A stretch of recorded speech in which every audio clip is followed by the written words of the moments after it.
ನೋಡಿ ಯಾವ ಥರ ರೋಡ್ ಇದೆ. ಫುಲ್ಲು ಇನ್ನೂ ಮಾಡ್ತಾ ಇದ್ದಾರೆ ಇವರೆಲ್ಲ ರೋಡು. ಯಾವ ಥರ ಇದೆ ಅಪ್ಪ ರೋಡು. ಒಂದು ಕಲ್ಲು ಬಂಡೆ ಕೆಳಗೆ ಮೇಲಿಂದ ಬಿದ್ದರೆ ಬಿಡ್ತೀವಿ. ಅಲ್ಲಿ ನೋಡಿ ಮಂಗಗಳು ಕೂತ್ಕೊಂಡವೆ.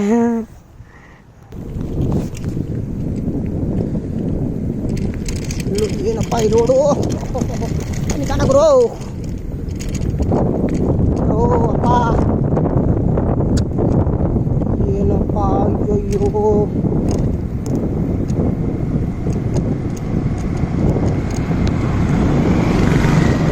ಘಾಟ್ ಸೆಕ್ಷನಲ್ಲಿ ಹೋಗ್ತಾ ಇದ್ದೀನಿ ಗುರು.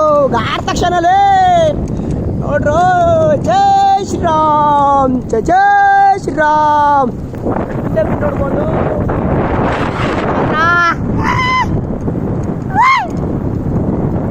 अरे बाबा रुकना, अरे रुकना भाई, रुकना रुकना.